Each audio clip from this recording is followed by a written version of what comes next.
Hello मेरे प्यारे बच्चों, मेरे ज्ञानी बच्चों, मेरे समझदार बच्चों।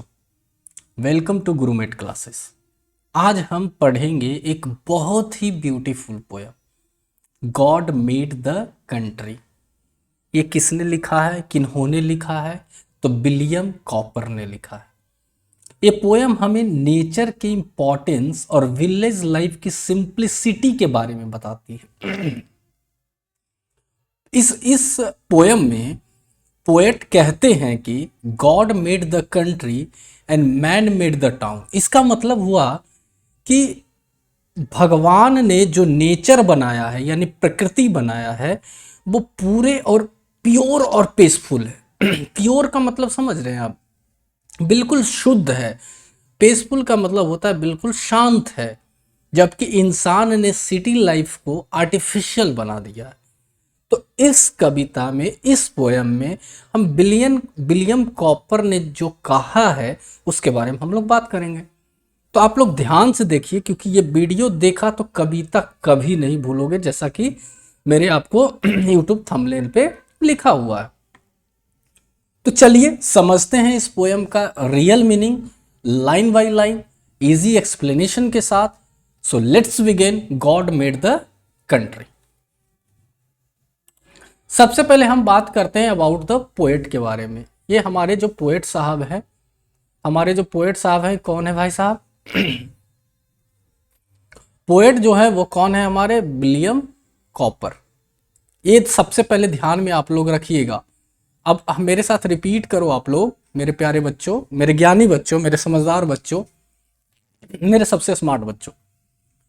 रिपीट करो आप लोग मेरे साथ कि गॉड मेड द कंट्री के पोएट कौन है? William copper. फिर बोलिए, विलियम कॉपर किस पोएम के पोएट है? तो गॉड मेड द कंट्री। फिर से रिपीट करो, वीडियो पॉज करो, 4 बार इसको रिपीट करो, क्योंकि ऑब्जेक्टिव क्वेश्चन में यही सारी चीजें आती। ये कहाँ के थे? इंग्लैंड के रहने वाले थे। ये किस लिए फेमस थे? यहाँ पे ध्यान दीजिएगा। ये फेमस थे अपने सिंपल लैंग्वेज के लिए। सिंपल लैंग्वेज का मतलब होता है बिल्कुल आसान भाषा के लिए प्रसिद्ध थे। ये मोरल लेसन के लिए यानी नैतिक के बारे में ये बहुत सारी चीजें बताते हैं। और लव यानी प्यार और नेचर प्रकृति के बारे में ये बहुत ही ज्यादा फेमस थे। अपने कविता में सारी चीजों का वो हमेशा यूज करते थे।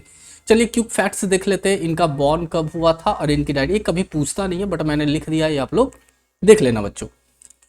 इस जो पोयम का थीम है वो क्या है? Nature, simplicity and morality. यानी नेचर प्रकृति, सिंप्लिसिटी एकदम बिल्कुल सामान्य, और मॉरालिटी का मतलब नैतिकता। इन्होंने पोयम में नेचर यानी प्रकृति, सिंप्लिसिटी साधारण जीवन, और मोरल वैल्यूज को बहुत ही खूबसूरती से दिखाया है। मतलब कहने का मतलब है जो विलियम कॉपर है वो इन सारी चीजों पे सबसे ज्यादा फोकस करते हैं, प्रकृति के ऊपर, सिंप्लिसिटी के ऊपर और मोरल वैल्यू के ऊपर। कॉपर मानते थे कि गांव का जीवन शहर के मुकाबले ज्यादा प्योर है यानी शुद्ध है। गांव का जीवन जो है वो शुद्ध है और बिल्कुल शांत है यानी शांति है वहां। इसलिए उन्होंने इस पोयम में बताया है गॉड ने कंट्री बनाई है। कंट्री का मतलब यहाँ पे गांव हो गया मेरे प्यारे बच्चों। याद रखना, कंट्री का मतलब यहाँ गांव के बारे में बात की जा रही है, ठीक है। यानी नेचर डिवाइन क्रिएशन है, यानी एकदम बिल्कुल प्रकृति द्वारा बनाया गया है, प्रकृति ने बनाया है। लेकिन जो शहर है वो किसने बनाया है भाई? तो हम लोगों ने बनाया है, ठीक है ना। जो आर्टिफिशियल है, आर्टिफिशियल का मतलब होता है मैन मेड। क्या होता है? Man made. आर्टिफिशियल का मतलब होता है मैन मेड। तो ये सारी चीजें आप लोग क्या करेंगे? ध्यान रखेंगे, ठीक है। चलिए अब आगे हम लोग बढ़ते हैं। थोड़ा सा थिकनेस कम कर लेता हूँ, बहुत ज़्यादा टफ है। हाँ, तो आगे हम लोग बढ़ते हैं। आगे अपने स्लाइड में ज़्यादा नहीं है, एक हम लोग आप लोग बुक ओपन कर लो और शुरू के जो 5 लाइन्स है उसके बारे में हम लोग सिर्फ डिस्कस करें। पार्ट बाय पार्ट मैं पढ़ा रहा हूँ। ये जो पूरा पोयम है वो लगभग 3 या 4 पार्ट में मैं पढ़ाऊंगा। लंबा वीडियो नहीं जाएगा, 5 मिनट का वीडियो रहेगा। आप लोग के लिए आसानी रहेगा क्योंकि लंबा वीडियो हम लोग देखते नहीं। तो आप लोग ध्यान दीजिए। चलिए नेक्स्ट में आते हैं। चलिए लाइन बाय लाइन हम यहाँ पे आप एक्सप्लेनेशन को पढ़ते हैं, एक्सप्लेन करते हैं इस पोयम के बारे में। आप लोग बुक ओपन करिए। देखिए फर्स्ट लाइन है हमारा, God made the country and man made the town. अभी जैसा हम लोगों ने पहले, हम लोग नहीं, मैंने पहले अभी बताया कि कंट्री का मतलब यहाँ पे किसकी बात हो रही है, विलेज की बात हो रही है। किसकी बात हो रही है, विलेज की बात हो रही है, गांव की बात हो रही है। यानी गॉड, गॉड का मतलब भगवान, मेड का मतलब बनाना, यानी भगवान ने क्या बनाया, गांव बनाया। एंड मैन, मैन का मतलब इंसान, मेड, मेड का मतलब बनाना, और टाउन, टाउन का मतलब शहर। और इंसानों ने क्या बनाया, टाउन बनाए, शहर बनाए। क्या बनाए, टाउन बनाए, शहर बनाए।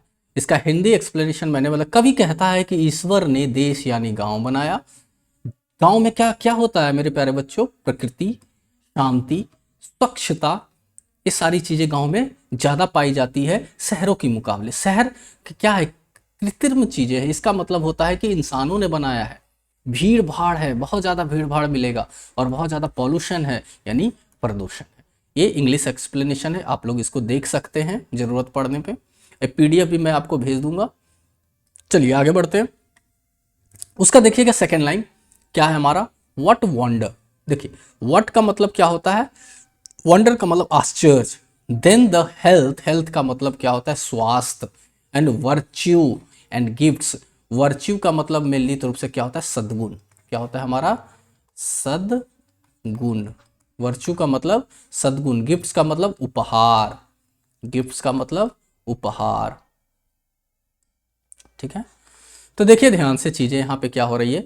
What wonder then the that health and virtue gifts, इसका मतलब हो गया कि वंडर का मतलब आश्चर्य, यानी तो इसमें आश्चर्य क्या है कि स्वास्थ्य और सद्गुण, और जो सबसे बड़े हमारे उपहार है वो गांव में अधिक मिलते हैं। यानी सद्गुण, उपहार, सद्गुण का मतलब होता है अच्छाई, ये सब हमें गांव में ज़्यादा देखने को मिलता है, ये सब आपको भी पता है। आगे पढ़िए, नेक्स्ट लाइन में हमारा देखिएगा बुक में होगा, that can alone make sweet the bitter drought. देखिएगा बिटर का मतलब होता है कड़वा, याद रखिएगा बिटर का मतलब होता है कड़वा।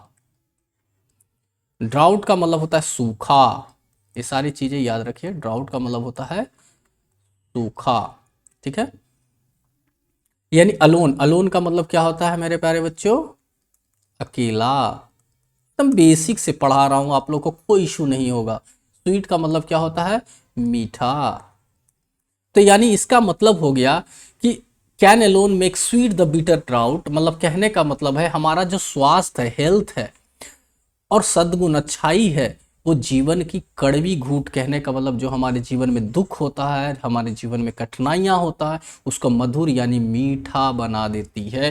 क्या हमारा अगर जो स्वास्थ्य अच्छा है, हमारी जो अच्छाइयां हैं, वो हमारे दुख और कठिनाइयों को भी सही बना देती है, अच्छा बना देती है। नेक्स्ट लाइन में हम लोग देखेंगे, that life holds out to all. इसका मतलब क्या हुआ कि यहाँ पे लाइफ, लाइफ होल्ड्स का मतलब होता है पकड़ना। तो यहाँ पे बोला गया है जीवन सभी के सामने कुछ ना कुछ क्या करती है, कठिनाइयां रखता है, जकड़ के रखता है, होल्ड करके रखता है। लेकिन कोई भी व्यक्ति जीवन की कठिनाइयों से पूरी तरह बच नहीं पाता है, आउट टू ऑल, यानी कि कोई भी सही से बच नहीं पाता है हमारे जीवन की कठिनाइयों से। नेक्स्ट हम लोग देखते हैं, should most abound and least be threatened in the field and groves। देखिए यहाँ पे क्या बात की गई है, यहाँ पे बात की गई है कि इसलिए यह स्वाभाविक है कि गांव और प्रकृति में स्वास्थ्य और सद्गुण सबसे अधिक पाए जाते हैं। यानी हमारे जो गांव में होते हैं, देखिए विलियम कॉपर का हमारा ये जो कहना था, मेनली तो आपसे यही कहना था कि गांव का जीवन क्या होता है, बहुत ही अच्छा होता है शहरों के मुकाबले। ठीक है, तो यहाँ पे अबाउंड, अबाउंड का मतलब याद रखिएगा, इस चीजों का मतलब होता है प्रचुर मात्रा में। क्या होता है, लिख लो आप लोग, प्रचुर मात्रा, प्रचुर मात्रा में। ठीक है, यहाँ पे एक लिस्ट, लिस्ट का मतलब क्या होता है हमारा कम। थ्रेटन, इसका मतलब होता है, आप लोग लिख लो, खतरे में। यानी थ्रेटन का मतलब होता है खतरे में, खतरे में। अब ग्रोव्स, देखिए ग्रोव्स का मतलब होता है जहां हम लोग खेलते हैं, जहां पे झाड़ी नहीं होता है, वहां छोटा बगीचा, यानी इसको झुरमुट कहते हैं। हिंदी में हम लोग इसको क्या कहते हैं, झुरमुट। इसको क्या कहते हैं, झुरमुट। तो इसका मतलब होता है कि यह स्वाभाविक है, गांव में हमारा क्या मिलता है, प्रकृति, यानी बिल्कुल नेचुरल। स्वास्थ्य हेल्थ वहाँ थोड़ा ज़्यादा अच्छा मिलता है शहर के। वहाँ सद्गुण एक ही चीज़ देखिए रिपीट कर रहे हैं, अधिक पाए जाते हैं और सबसे कम खतरे में रहते हैं। हम लोग जो गांव में रहते हैं तो हम लोग सबसे कम खतरे में रहते हैं, यानी कि वहाँ ज़्यादा खतरा शहर के मुकाबले नहीं पाया जाता है। ठीक है, तो ये हमने पढ़ा पोएम के जो हमारा फर्स्ट पार्ट है। और आपको मैं इसके सेकेंड पार्ट में, नेक्स्ट सेकेंड पार्ट में आगे का पढ़ाऊंगा। लेकिन फर्स्ट पार्ट आप लोगों ने देखा तो इसको शेयर करें, लाइक करें, सब्सक्राइब करें, क्योंकि अगर जो आप ये सब करते हैं तभी मैं नेक्स्ट पार्ट को बनाने में मुझे मज़ा आएगा और ज़्यादा एनर्जेटिक तरीके से मैं इस पार्ट को बनाऊंगा। इसको अपने ग्रुप में शेयर करें। अगर जो वीडियो देख रहे हैं तो सब्सक्राइब ज़रूर आप लोग करें। ठीक है मेरे बच्चों, और मैं धीरे धीरे धीरे धीरे और स्टाइलिश और तरीके ढंग से, देखिए जब मैं ये पोएम ख़त्म हो जाएगा, जब एक्सप्लेन कर दूंगा तो इसके हम सारे MCQ क्वेश्चंस करेंगे। MCQ क्वेश्चंस करेंगे जो एग्जामिनेशन में ईजिली तरीके से पूछे जाते हैं, एकदम हिंदी इंग्लिश दोनों वर्जन में मैं इसका MCQ क्वेश्चन करवाऊंगा। एक पार्ट ये बन गया। सेकेंड पार्ट ये नेक्स्ट क्लास में यानी कि नेक्स्ट डे में सेकेंड पार्ट अपलोड हो जाएगा और आप लोग इसको देख सकते हैं, या फिर अपने जो चैनल में आप ढूंढ लीजिए, सेकेंड पार्ट होगा तो उसको देख लीजिए। सारे पार्ट को पहले इस पोएम के सारे पार्ट को आप लोग ख़त्म कर दीजिए। चलिए ठीक है, फिर मिलते हैं हम लोग अपने नेक्स्ट वीडियो में। तब तक अपना आप लोग ख्याल रखिएगा, स्वस्थ रहिएगा और ध्यान रखिएगा। जय हिंद, जय भारत।